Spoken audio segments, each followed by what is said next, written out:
Hi everyone. So today I'm going to be talking a little bit about pendulums because for anyone who has had a session with me or perhaps have come across a couple of our reels, I use a pendulum for my soul memory practice and when Ray and I record our podcast. So I'm a big fan of pendulums. It's not for everyone, but for anyone who is interested in understanding a little bit more, this is just going to be a very brief introduction to pendulums. So when it comes to choosing a pendulum, you can have many options, right? This was a pendulum that I believe I had bought in some gift shop. And this is with a rose quartz, and you can just sort of see that it's round and pink. And I attached a different chain. I had bought this chain separately from something else. This one, Rhea got me into because she really liked the Tree of Life part that comes in the middle of the chain. And this is jasper crystal. And what's nice about this is I like to hold my pendulums quite choked up. I like them short. If I were to have been using this one in order to use my swing, I would probably wrap it around 2 fingers in order to hold my pendulum. And this pendulum, sadly, it's had many incarnations.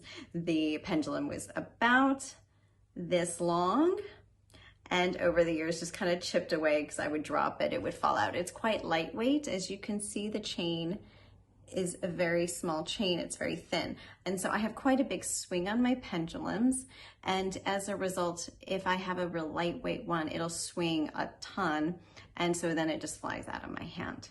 So often for people who want either a slower swing or just have a big swing, they're gonna want something a bit weightier, which is this. Now, it's normal to graduate at pendulums. It has nothing to do with your gifts or abilities, mind you. It's just really, it always comes down to what you're comfortable with, because it's not, if you're worried about your big swing, your little swing and stuff like that, I mean, that's very big dick, small dick shit, right? That's just your ego.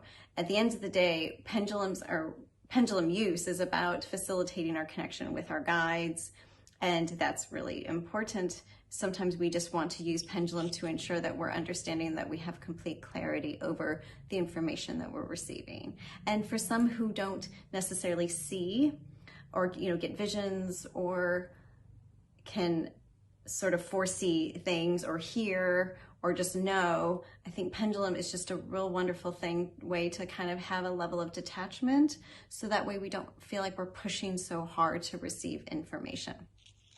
So I also have all these other broken pendulums because I try to take care of my pendulums, but they don't always cooperate.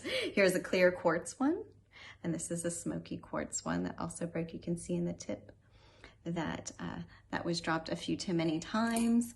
And anytime you have a pendulum, you want to store it ideally, because it'll always have, you want to keep it clean.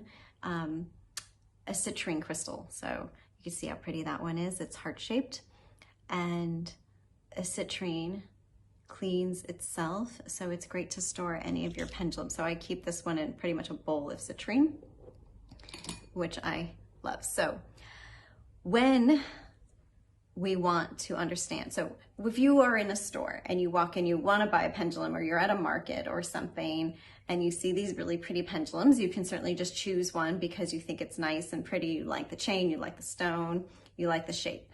Now, once you might also consider, once you pick it up, to ask it quite simply, are you my pendulum?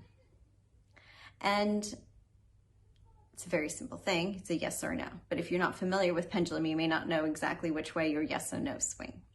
So you could just buy a pendulum and just take it home, clear it by keeping it with some citrine for a day, and then you can pick it up and you can say, pendulum, show me yes. Now my yes is my clockwise, right? So it will turn toward my right. And my no is anti-clockwise or counterclockwise, depending on which side of the pond you are on. And it's all quite simple. Those are the very conventional spins for a pendulum. Now, a pendulum will also swing so many other ways. Sometimes it will go back and forth. And at times, if I get this, it means I need to ask the question another way. And sometimes, now some people might get a side-to-side swing. And that could just be their yes or no as well. Now, I can also have it, well, it will turn in a flower shape, so it can go in sort of an elliptical manner.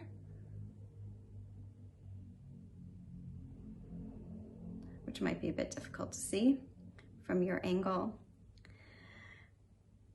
And it can also just go diagonally, and again in a sort of elliptical oval shape.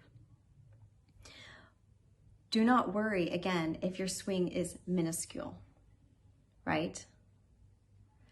It will come with time as you build up your energy.